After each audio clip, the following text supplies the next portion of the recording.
When it comes to fact checking, Trump shit because you know how full of shit he is.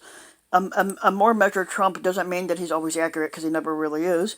Um, the fake President Donald Trump in recent days suddenly acknowledged the gravity of the coronavirus pandemic and edged away from some of his most audacious falsehoods about it. That's not to say he gave the public an honest accounting, because he didn't. Um, Trump had minimized the potential risk to children and those around them as he advocated for reopening schools. He again marveled at the number of the COVID-19 tests being performed in the U.S., even as the overwhelmed testing system crucially fails to deliver sufficient access, and timely results. Um, and he cited a low U.S. death rate from COVID-19 compared with other countries, with the global statistics when the global statistics appear to contradict what he says. All of this is going on while Trump canceled the Republican National Convention events in Jacksonville, Florida, bowing to the reality that many Republicans were reluctant to go to a state where the virus has been out of control. Meantime, his press secretary peddled false internet rumors that the cancer culture led to the cancellation of a cartoon about puppies. Let's go back to a review of some of the statements from the past week that he had made. Going on about tests, Trump on the U.S. approaching 50 million tests. This allows us to isolate those who were infected, um, even those without symptoms, so we know exactly where words going and when it's going to be there. The facts are this is by no means true by what he said. Um, in, in many, if not most parts of the country, people who manage to get a test can wait for many days for the results because labs are overwhelmed. In the meantime, those people could be, and in some cases surely are, spreading infection, and many people who want a test but report no symptoms can't get one. But some labs are taking weeks to return to COVID-19 results because of the crushing workload from the surge of new cases. There's been this obsession with how many tests are we doing per day, said Dr. Tom Friedman, who's a former director of the Centers for Disease Control and Prevention. The question is how many tests are being done with the results coming back within a day, and where are the individual and where the individual tested is promptly isolated and their contacts are promptly warned. Kids and COVID-19, Trump on the young people and the virus. Now they don't catch it easily. They don't bring it home easily, and if they do catch it, they get better fast. We're looking at that fact, and the fact is that this isn't a fact at all. He doesn't have the science to reach this broad conclusion. His coronavirus task force coordinator, Dr. Deborah Birx, and other public health officials have said repeatedly that while children appear to get less sick from the virus than adults, the threat to young people and their ability to spread the virus are not understood because not enough research has been done on kids with COVID-19 symptoms. But Birx understands the point Friday on NBC's Today Show. Whether children under 10 spread the virus the same as older children is still an open question, she said.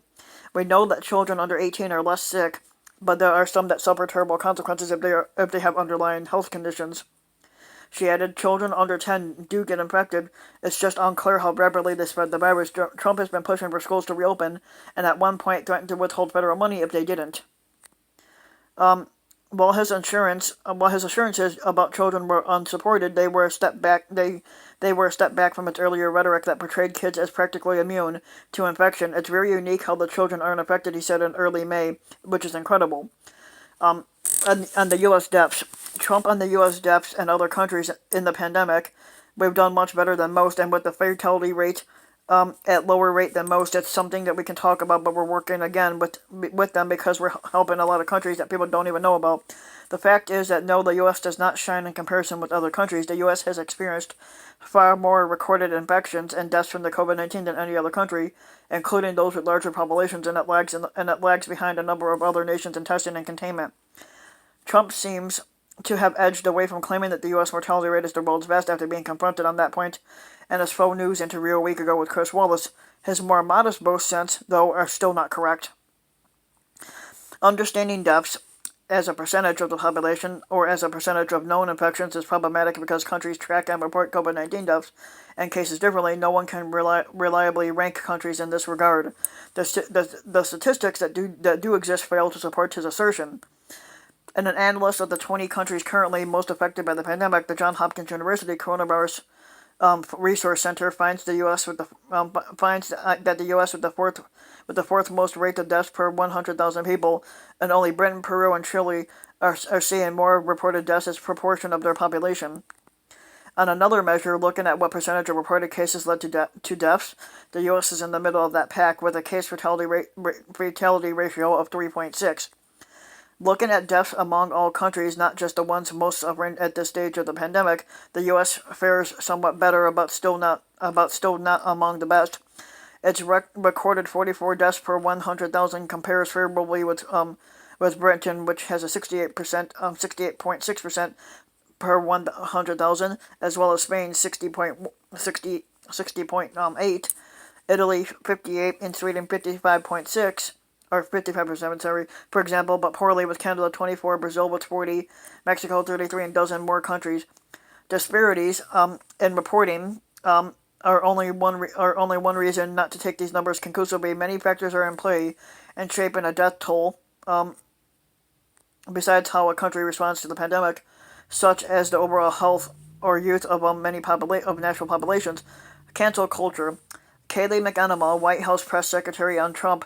He's also appalled by the cancel culture, and cancel culture specifically as it pertains to cops.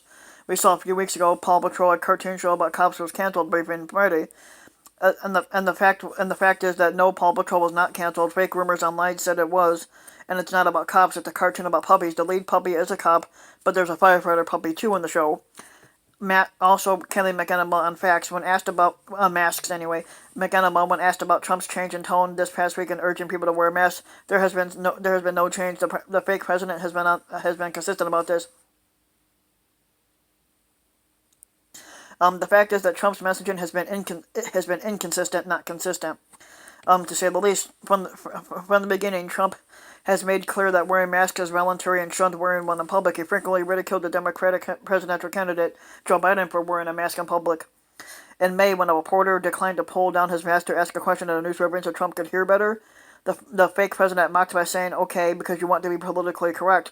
And Trump told the Wall Street Journal last month that some people may wear them as a political statement against him. I don't think that's the reasoning, but people touch them, he said, and they grab them, and I see it all the time. They come in, they take the mask, now they're holding it now in their fingers, and they drop it on the desk, and then they touch their eye, and they touch their nose. Now, I think a mask it's a double-edged sword. This past week, though, as his poll ratings on the handling of the coronavirus have dropped, Trump on Monday tweeted a photo of himself wearing a mask and called it an act of patriotism, which it really isn't. That evening, he was even maskless at the Trump International Hotel in apparent defiance of the D.C. coronavirus regulations, according to video footage of the event.